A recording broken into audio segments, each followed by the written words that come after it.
سر جی میں جو سوال کر رہی تھی وہ یہ ہے کہ تزکیہ نفس کے بارے میں کہ یہ ساتھ ساتھ ہوتا رہے گا، مطلب اس کے اندر بڑھوتی آئے گی ہمارے بار بار قرآن پڑھنے سے؟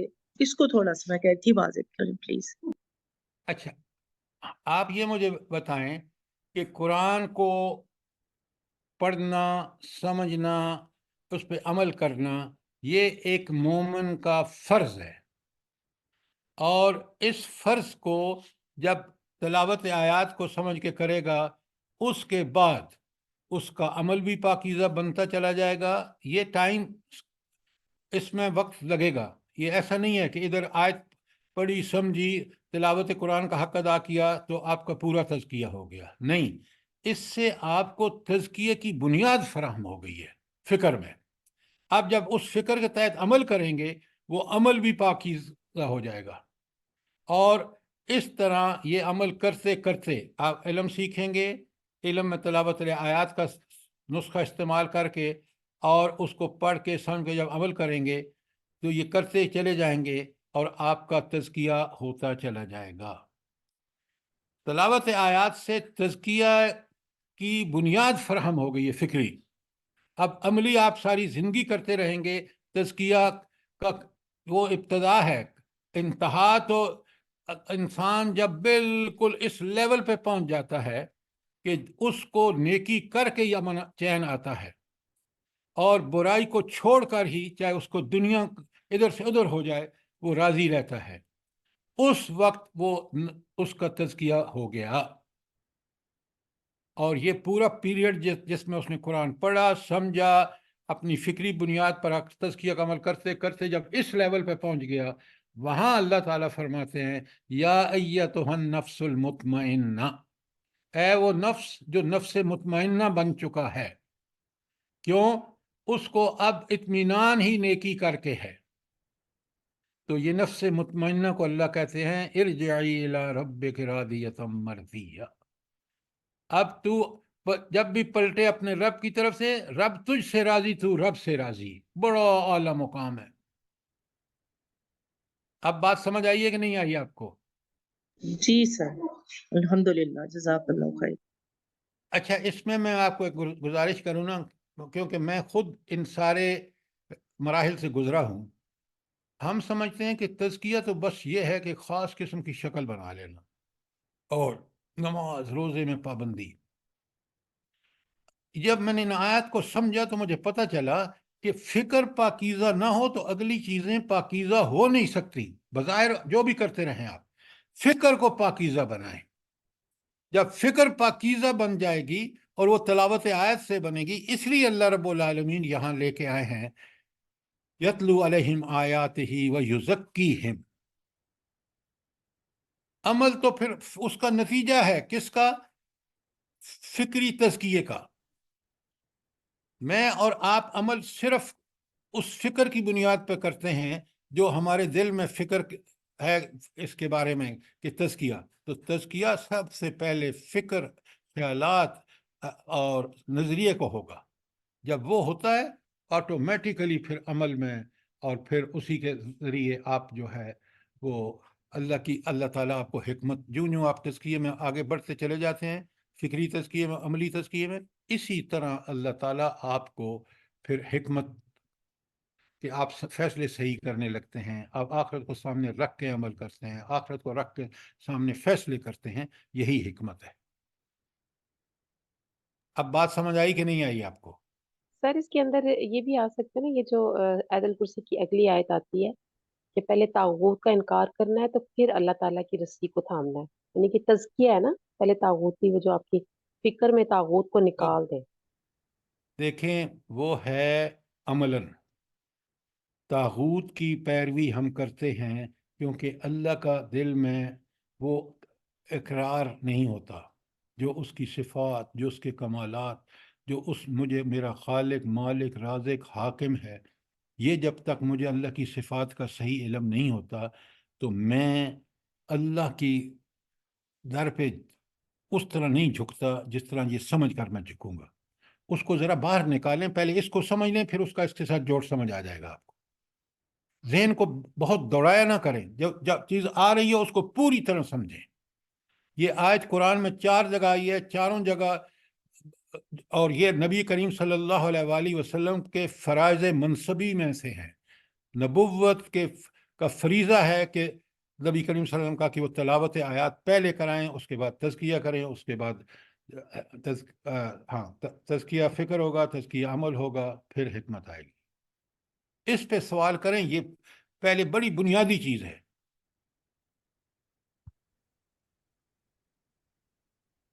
یہ سمجھ آ گئی؟ باقی آیات انشاءاللہ اس کی روشنی میں سمجھنا آسان ہوں گی۔ جی سر، جزاک اللہ خیر۔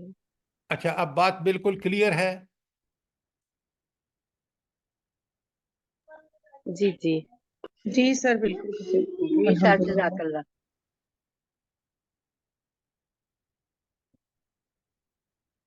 اب چلتے ہیں سورت میں۔ اب یہ سورت، اب آیت نمبر 4 سے یوسف علیہ السلام کی بچپن کی زندگی کا آغاز ہوتا ہے۔ 3 پہلے میں نے بڑی کھول کے آپ کے سامنے بیان کی ہیں۔ بسم اللہ الرحمن الرحیم۔ اذ قال یوسف لأبیہ، جب یوسف علیہ السلام نے اپنے ابو جان یعنی حضرت یعقوب سے کہا، یا ابت، اے میرے پیارے ابا جان، انی رأیت 11 کوکبا والشمس والقمر رأیتہم لی ساجدین، میں نے خواب میں دیکھا کہ 11 ستارے ہیں اور سورج اور چاند ہیں اور وہ مجھے سجدہ کر رہے ہیں۔ اب خوابوں کی کئی قسمیں ہیں، یہ وہ خواب ہے جو بڑی پاکیزہ اور صحیح خواب ہے، ایک نبی زادے کی خواب ہے، ایک ایسے بچے کی خواب ہے جو بالکل حضرت یعقوب اس کو سمجھ چکے ہیں کہ یہ صحیح خواب ہے، اور 11 ستارے اور ایک چاند ان کو سجدہ کر رہے ہیں۔ تو مجھے یہ بتائیں کہ جب ہم پوری سورج آپ نے کئی دفعہ پڑھی ہے، تو اس خواب کی تعبیر کیا ہے کہ 11 ستارے کون ہیں اور ایک چاند کون ہے، سورج یوسف کون؟ علیہ السلام کے بھائی اور چاند آپ کے والد۔ کیوں آپ اس کس بنیاد پہ کہہ رہے ہیں؟ یہ ان کے بھائی تھے نا 11۔ کیونکہ سر ان کے بھائی تھے 11۔ وہ 11 تو تھے، کس کا انکار ہے؟ میرا سوال آپ سے یہ ہے کہ آپ کس بنیاد پہ کہتے ہیں کہ یہ جو 11 سے مراد بھائی، ستاروں سے مراد بھائی اور چاند سورج سے بعد ان کا باپ ہے؟ یہ کون سی قرآن کی آیت اس سورہ یوسف میں یا کون سا جگہ ہے جہاں پہ یہ ثابت ہوتا ہے کہ یہ اس کا مطلب؟ سر جب ان کے بھائی آ جاتے ہیں، ماں باپ آ جاتے ہیں، تو سر یہ اس وقت کا واقعہ ہے جب وہ ان کو سجدہ کرتے ہیں۔ آپ بات سیدھی کیوں نہیں کرتے کہ یہ انہوں نے جب بلایا تو وہ سجدہ کر رہے تھے؟ یہ ثبوت ہے اس کا کہ 11 سے مراد 11 بھائی ہیں اور سورج سے مراد باپ ہیں۔ کیوں کہ جب وہ سارے سجدہ کر رہے ہیں، وہ بالکل آخر میں جب یہ مصر میں پہنچتا ہے خاندان، تو وہاں یہ واقعہ پیش آتا ہے۔ اس لیے ہم کہہ رہے ہیں جوڑا کریں، جب چیزوں کو پڑھیں تو سمجھیں۔ اچھا، اب یہ پہلی آیت آ گئی اور اس کا ہم نے مفہوم میں نے پھر ترجمہ کر لیتا ہوں۔ اس قال یوسف لأبیہ، جب یوسف علیہ السلام نے اپنے ابو جان سے کہا، یا ابت، اے میرے پیارے ابا جان، انی رأیت 11 کوکبا والشمس والقمر رأیتہم لی ساجدین، اور میں دیکھتا ہوں کہ مجھے 11 ستارے، سورج اور چاند سجدہ کر رہے ہیں۔ کوئی سوال؟ میں نے ایک نقطہ چھوڑا ہوا ہے آپ سے سوال کرنے کے لیے۔ سر اس میں یہ بھی ہے نا کہ جب بھائیوں کو اپنی غلطی کا احساس ہوا تو وہ شرمندے بھی ہوئے۔ آپ بالکل غلط بات کر رہے ہیں، میں سوال کو سمجھا کریں خدا کے لیے۔ یہاں ایک اس آیت میں رہیے، اس آیت میں ایک چیز بیان نہیں ہوئی جو میں نے نہیں کی، جان کے نہیں کی۔ وہ کیا ہے؟ والقمر، والقمر، ہوئی نا بات؟ میں نے ویری بولا ہے گڈ۔ سر والقمر، قمر سے کیا مراد ہے؟ یہ حضرت یوسف کی طرف اشارہ ہے۔ نہیں نہیں نہیں نہیں، نہیں، سر ان کی چاند جو چاند کی ماں تعلیم، باپ نا جو ان کی ماں ہے۔ سوتیلی ماں، ان کی سوتیلی ماں۔ پتہ نہیں 1000 دفعہ آپ نے یہ آیت سورت پڑھی ہوگی، لیکن کیوں نہیں سوچ کے پڑھتے آپ؟ ایک ایک لفظ ہمیں کلیئر ہونا چاہیے۔ 11 بھائی، شمس حضرت یعقوب، اور جو قمر چاند ہے وہ ان کی بیوی ہے۔ کوئی سوال؟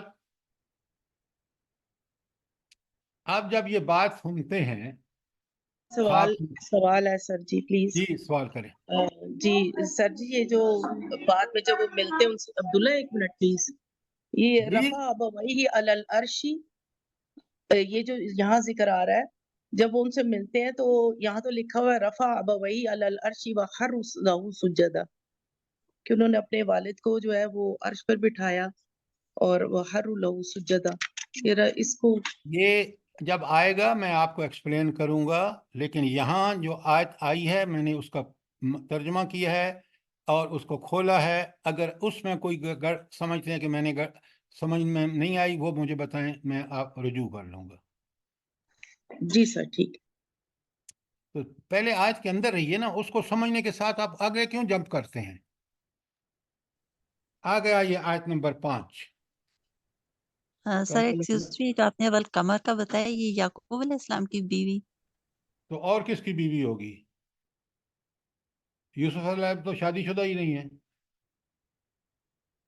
قال، حضرت یعقوب نے کہا، یا بنیہ، اے میرے بیٹے، لا تقصص رؤیاک علی اخوتک، یہ خواب اپنے بھائیوں سے بیان مت کرنا، فکیدوا لک کیدا، جب تم ان کو یہ خواب سنائے، وہ اتنا، یہ تمہاری اللہ تعالیٰ تمہیں کیا عظمت نصیب کرنے والا ہے کہ یہ بھائی بھی اب بالآخر تمہارے سامنے سجدہ ریز ہوں گے۔ تو اب آپ اللہ تعالیٰ حضرت یعقوب ان کو کہتے ہیں کہ یہ خواب بھائیوں کو نہ بیان کرنا، فقیدوا لک کیدا، وہ اس کے کو نلیفائی کرنے کے لیے، یہ میں کہہ رہا ہوں، وہ آپ کے خلاف چال چلیں گے۔ کیوں؟ ان الشیطان للانسان عدو مبین، کیونکہ شیطان انسان کا کھلا دشمن ہے۔ ان کے دل میں پہلے سے حسد ہے۔ کیوں؟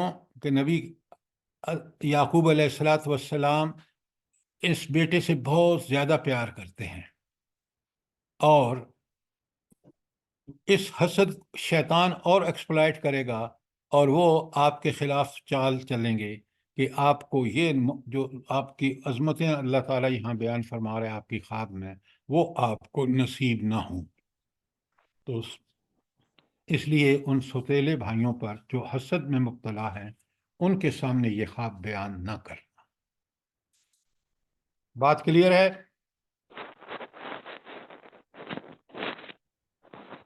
اچھا، اب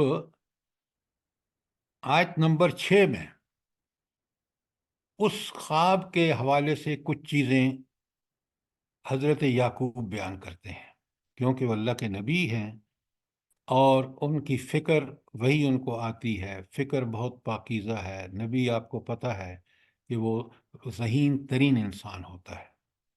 وَكَذَلِكَ يَجْتَبِيكَ رَبُّكَ، اسی طرح تیرا رب تمہیں چن لے گا۔ وَيُعَلِّمُكَ مِن تَعْوِيلِ الْأَحَادِيثِ، اور اللہ تعالیٰ تمہیں تعلیم دے گا کس بات کی؟ تعویل حدیث کی۔ میں اس کو کھولوں گا، پہلے ترجمے کو سمجھ لیں۔ وَيُتِمَّ نِعْمَتَهُ عَلَيْكَ، اور تم پر اپنی نعمت تمام کر دے گا۔ وَعَلَىٰ آلِ یعقوب، جس طرح اس نے نعمت پوری کی آل یعقوب پر، کما اتمہا علی ابویک، جس طرح اس نے اس نعمت کو مکمل کیا تیرے آباء و اجداد پر، من قبل، و اس سے پہلے، ابراہیم جو پردادا تھے ان کے، وہ اسحاق جو ان کے بیٹے تھے، اپنا نام نہیں لیا۔ ان ربک علیم حکیم، تیرا رب ہر چیز کو اچھی طرح جانتا ہے، وہ حکمت والا ہے۔ کیوں کہ یہ جب اوپر بیان ہوئی چیزیں، وہ صرف وہی ہستی کر سکتی ہے جو علیم اور حکیم ہو۔ اب معنی کے حد تک کوئی سوال ہو، میں ایک ایک چیز کو انشاءاللہ کھولوں گا۔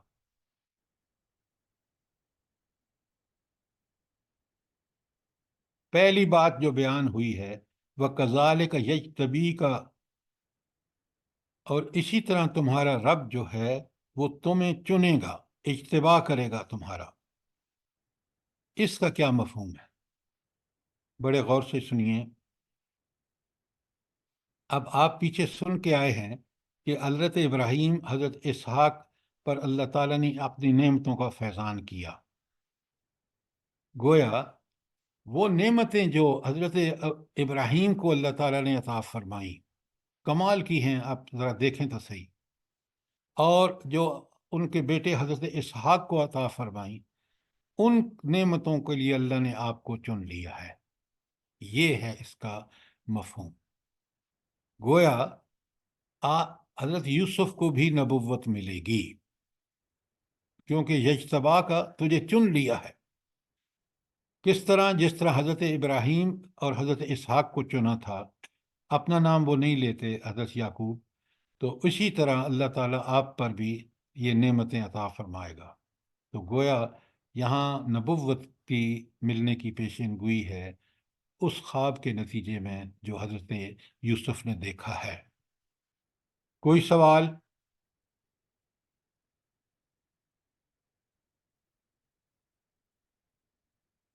نمبر 2 اسی کا مفہوم۔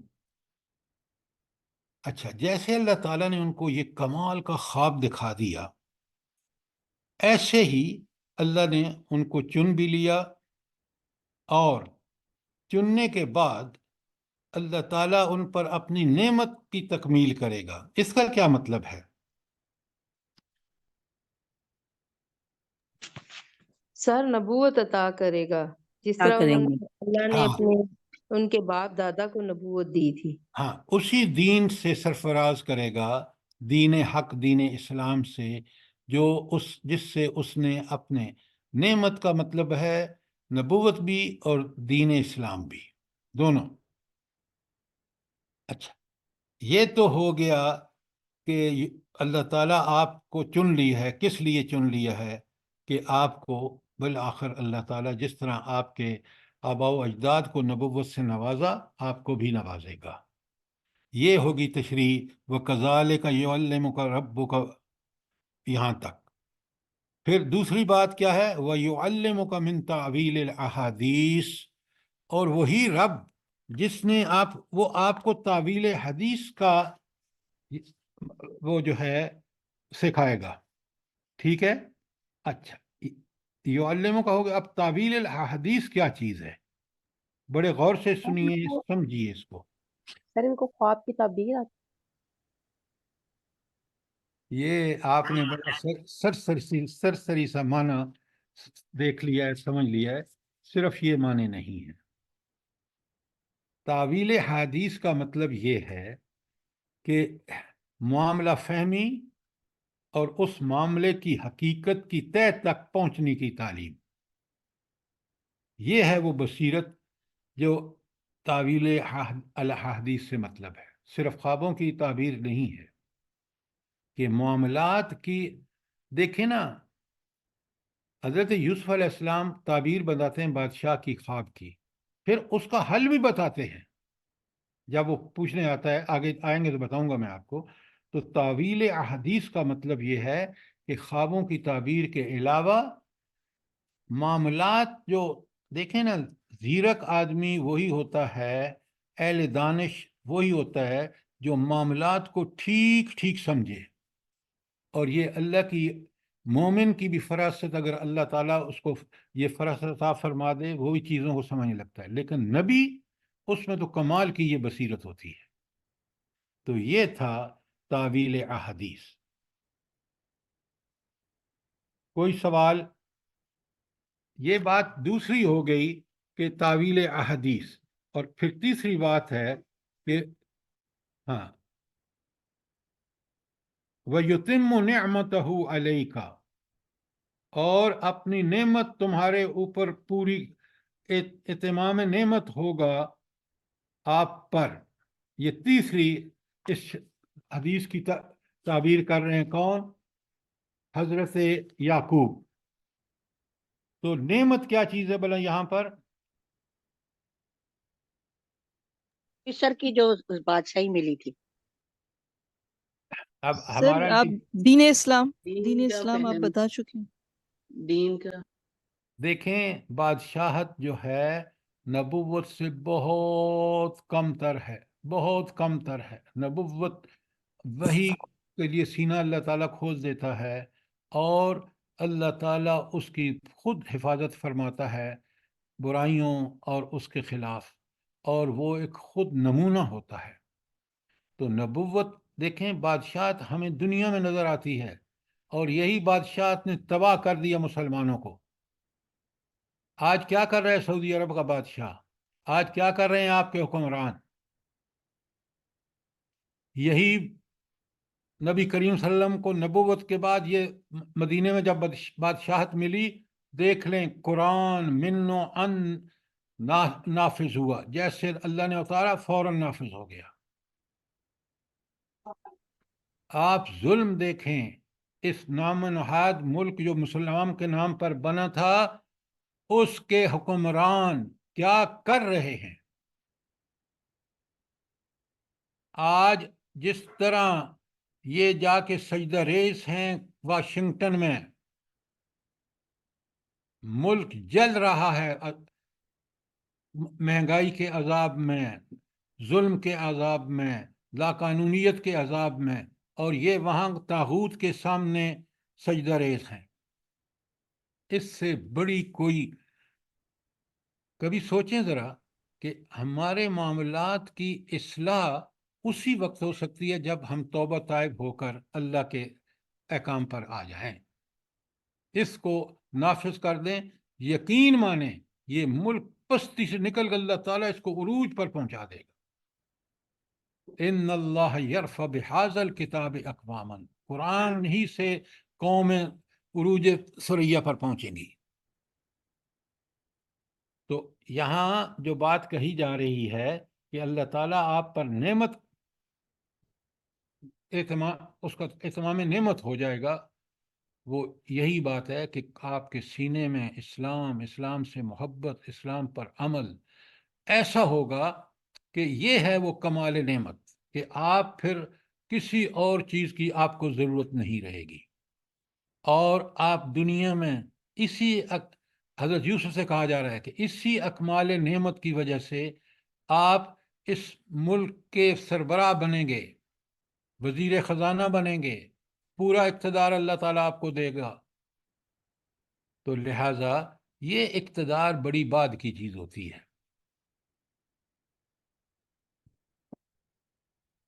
سب سے کمال اللہ تعالیٰ کا دین ہے، جس پہ عمل کر کے انسان پھر ایسا انسان بنتا ہے کہ وہ مصیبتوں سے اللہ تعالیٰ اس کے گزار کر، جس طرح یوسف علیہ السلام کو تخت مصر پر لے جاتا ہے. یہ ہے یتم نعمتہ.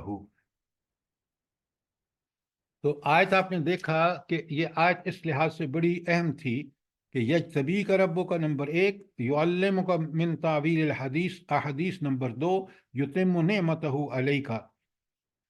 اب آگے کہا وآل یعقوب کما اتمہا ابویک.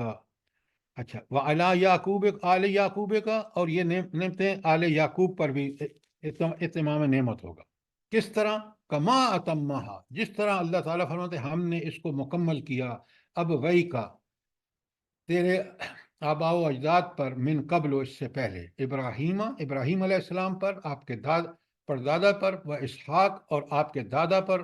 ان ربک علیم حکیم، تیرا رب خوب جانتا ہے، وہ اپنے علم اور حکمت کی بنیاد پر فیصلے کرتا ہے، اور آپ کا خاندان کو اللہ اسی طرح نوازے گا جس طرح آپ کو اسی طرح نوازے گا جس طرح آپ سے پہلے آپ کے پردادا ابراہیم، دادا اسحاق اور باپ یعقوب کو نوازا ہے. اب آئیے کوئی سوال ہو آیت نمبر 6 کے بارے میں. آپ کو پڑھنے کا بھی سمجھ آ جانا چاہیے کہ ہم ایک ایک چیز کو پہلے کلیئرلی سمجھیں، پھر اگلی پر جائیں، پھر اگلی پر جائیں. پھر وہ آیت کا پوری طرح احاطہ ہوگا. یہی ہے سر اس یہ صورت ان آیات. ربا کا علیم حکیم، اس کی تھوڑی تشریح کر دیں. یہ جو خواب آپ کو دکھ رہا ہے، جو یہ آیت میں اللہ تعالیٰ بتا رہے ہیں کہ تم پر نمبر 1 تمہیں اللہ تعالیٰ چن لیا ہے، تمہیں اللہ نے. نمبر 2 تمہیں تعویل احادیث کا جو ہے کمال وہ بھی تمہیں اللہ دے گا، اور اللہ تمہیں نعمت بھی دے گا اسلام اور نبوت کی. یہ کام کون کر سکتا ہے؟ کون کر سکتا ہے؟ جس کی یہ 2 صفات ہوں. علیم ہو، وہ جاننے والا ہو کہ اس میں نبوت کے سارے اللہ تعالیٰ نے اس کے اندر وہ انگریڈینٹس رکھ دیے ہیں، اور اس کو پھر وہ اپنے علم کی بنیاد پر اس کو کس طرح مصر پہنچاتا ہے، مصر سے ان مصیبتوں کے بعد مصر کے تخت پر پہنچاتا ہے. یہ کون کر سکتا ہے؟ یہ العلیم کر سکتا ہے. اور یہ کیوں ہوتا ہے؟ یہ اس کی حکمتوں کا تقاضا ہے. اب بات سمجھ آئی کہ نہیں آئی؟ جی جزاک اللہ. جی سر، اس میں آل یعقوب میں پھر وہ ساری بنی اسرائیل جیسے حضرت موسیٰ علیہ السلام، اور پھر یہ اسی میں پھر شامل، مطلب آگے تک ان کو نبوت کا بتا دیا گیا. آل یعقوب میں وہ بات بنی کو اسرائیل. سمجھیں پلیز. بنی اسرائیل کو جب اللہ نے نوازا، جب تک انہوں نے اس پہ عمل کیا وہ اللہ کے محبوب، جب انہوں نے اس کے خلاف کیا وہ اللہ کے مغضوب. وہ جو آپ کہتے ہیں نا کہ نماز میں پڑھتے ہیں کہ مجھے مغضوب لوگوں سے بچا، وہ بنی اسرائیل کے نافرمان لوگ ہیں، جیسے آج قرآن اور نبی کریم سنت کے نافرمان مسلمان ہیں. اس لیے اس طرح فٹافٹ بنی اسرائیل نہیں، بلکہ اس نعمت کا وہی حقدار ہوگا جو اس نعمت کی قدر کرے گا. جی بات سر، سمجھ آئی کہ نہیں آئی؟ یہ میں یہی کلیئر کرنا چاہ رہی تھی کہ اس میں پھر وہ جو نیک لوگ ہوں گے وہ شامل ہیں. تو برے کب شامل ہیں؟ بتائیں نا، کہیں قرآن میں ہے کہ اللہ تعالیٰ نے بروں کو تو بار بار انذار کیا ہے، وارننگ دی ہے. تو میں نے بنی اسرائیل کا لفظ استعمال کیا ہے؟ نہیں سر. تو اس لیے یہ چیزیں بڑی سمجھ کے آپ جنرلائز مت کیا کریں، قرآن کی پوری تعلیمات کے سامنے رکھ کے. اچھا، اب یہ آیت نمبر 6 بڑی امپورٹنٹ تھی. کوئی سوال ہو، کوئی چیز سمجھ نہ آئی ہو، ورنہ ہم آگے چلیں آیت نمبر 7 پر. سر تعویل الاحادیث کے ساتھ ہم حکمت لکھ سکتے ہیں نا، حکمت کا علم؟ دیکھیے، حکمت ایک بڑا کمال ہے جو انبیاء کو ملتا ہے، اور تعویل احادیث جو ہے وہ ایک بصیرت کی بات ہے، ایک حکمت کی بات ہے. وہ پوری حکمت نہیں ہے، وہ حکمت کا ایک جز ہے.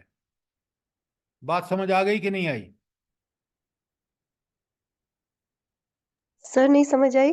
انبیاء چونکہ عام انسان سے بہت اعلیٰ، ان کا آپ نے خود ہی بھی بتایا ذہین ہوتے ہیں، تو نہیں سمجھ آئی سر، کیسی حکمت ان کو نصیب؟ تعویل الاحادیث میں کیا ہوگا؟ کیا جملہ لکھے ہم اس کے ساتھ سمجھنے کے لیے؟ اچھا، آپ ذرا پہلے ایک چیز سمجھیں. حکمت، آپ کا سوال، کنفیوژن آپ کا یہ ہے کہ نبی جو ہے وہ، میں نے کہا کہ بہت سب سے ذہین انسان ہوتا ہے. اچھا، ذہین فزکس، کیمسٹری، میتھمیٹکس اور اس میں نہیں، وہ اس کا اللہ تعالیٰ نے اس کی ذمہ داری لگائی نہیں ہے.